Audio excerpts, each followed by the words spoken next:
Hello বন্ধুরা, আপনারা সবাই ভালো আছে? দেখেন, আজকে আমি রুই মাছ ভুনা করব। দেখেন, মাছ ভাইজে রাখছি। প্রথমে দিয়ে দিলাম আদা, রসুন বা পেঁয়াজ বাটা, দিয়ে দিয়েছি আদা বাটা, কাঁচা লঙ্কা বাটা, দিয়ে দিতেছি হলুদের গুঁড়া, স্বাদ মতো লবণ। দেখুন ভালোভাবে কষানো হয়ে গেছে, মশলা তেল ছেড়ে দিয়েছে। এখন জল দিয়ে দিলাম।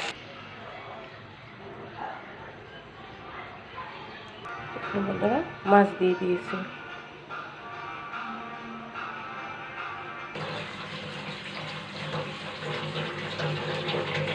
দেখেন ধন্যবাদ করে দিতেছি।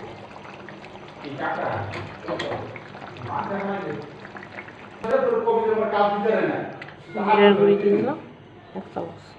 দেখেন আমার তরকারি হয়ে গেছে, এখন নামিয়ে নেব।